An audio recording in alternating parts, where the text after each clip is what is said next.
Okay. Okay. Buenas tardes. Hello, everyone. It's a pleasure to be here at Rio's Euromed conference. This will be my first speech in international conference. My name is Catarina, and I'm going to present the Sollagua strategy for nature-based, water-oriented living labs. It aims to provide a practical framework for implementing sustainable water reuse solutions in the rural Sollagua region. Tomorrow, you will have a presentation on Sollagua project.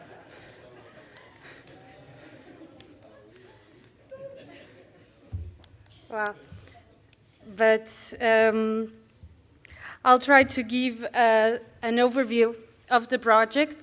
So it is co-funded by the Interreg Sollagua program to address escalating challenges of water scarcity in semi-arid regions.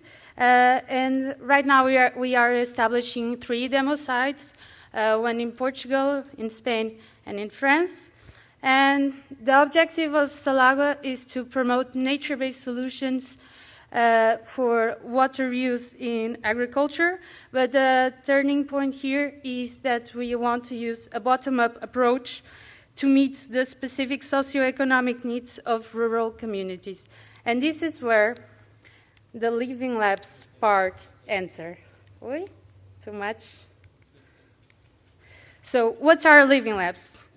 Living labs are defined as innovative ecosystems operating in real-life settings rather than controlled environments.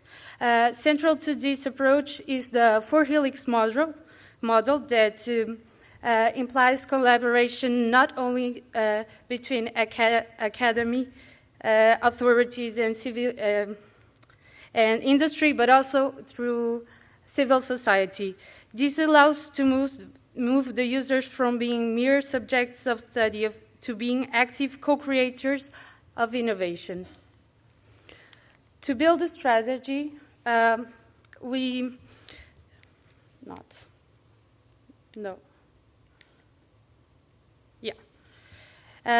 build a strategy, we analyzed the Atlas of the EU water-oriented living labs.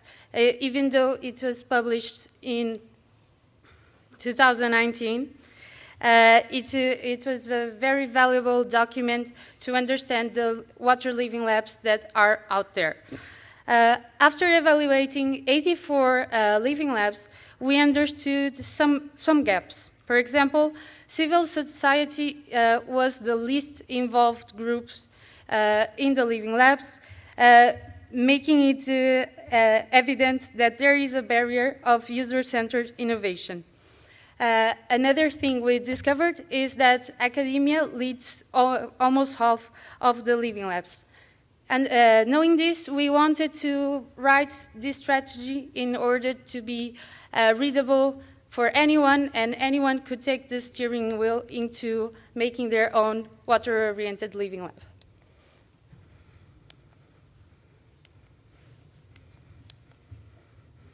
Yeah. There are also 2 foundations of this strategy. There are the reports of the TWIST project and the Transnet project, which are both also Interreg Sollagua projects. The TWIST provided the base methodology for managing water-oriented labs and established internal communication protocols. On the other hand, the Transnet project contributed with a suite of tools for the ecological transitioning, such as the regulatory sandbox that allows us to test innovations even though when current laws aren't fully adapted. So Sollagua tries to adapt these 2 reports to build its own, to make suitable for the nature-based solutions context and reuse in agriculture. There is also an action plan being built right now that will be more of a practical roadmap using this strategy.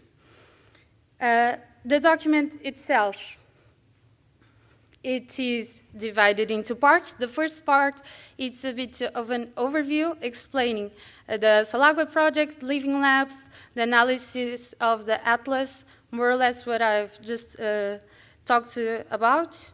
And the second part is the strategy itself. So the strategy is composed of two parts. The governance model, which is how we work together. It's the framework that outlines the leadership accountabilities and describes how leaders and members interact with one another and external parties. It is designed to facilitate open collaborative innovation through the four helix approach, ensuring all participants contribute meaningfully to the project. The second part, it is the operational structure, and it is what we use to work. It focuses more on the physical, technical, and financial foundations required for the Living Lab to function. I won't be able to go through all the topics, but I'll look into three of them: the stakeholders identification, co-creation and decision-making, and also the available tools that Sollagua provides. So the stakeholders identification, it's three step mechanism. It was brought from the Biodiversity Stakeholder Engagement book. The first stage is to identify all stakeholders, all that could be related to water reuse, even if they are against it or for it. And to identify the stakeholders, you can use different methods. For example, snowball sampling, when one stakeholder identifies another, that identifies another, and so on. In the second stage, you need to group and prioritize your stakeholders. For example, from the beginning, we understood that the farmers had a very important job, that is to calendarize all our projects, because the work depends on the crops calendar, and we need to follow it strictly. The third stage is understanding your stakeholders more personally. So you need to identify some key actors or license figures that you know that will be very useful for the project. And these three stages should be revisited during the whole of the project. Then we have co-creation and decision-making. One of the pillars is steering committee, so to decide a group of representatives from all the four helices that define the strategic direction. You should motivate co-creation workshops where we can hear all of the stakeholders, and also have a neutral facilitator that is crucial for mediating between stakeholders with different priorities.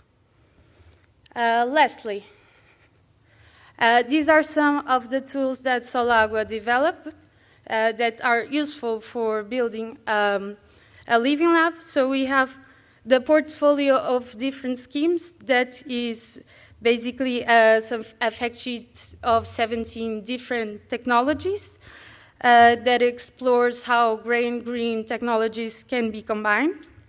You have a decision tree that is interactive platform where that can help the community select the most appropriate treatment system based on national regulations, wastewater characteristics, and irrigation needs. And lastly, we have the LCA and CBA analysis that provides evidence-based support by comparing the life cycle costs and benefits of 4 green and 3 gray treatment solutions. The strategy can be found in our website, and that is all.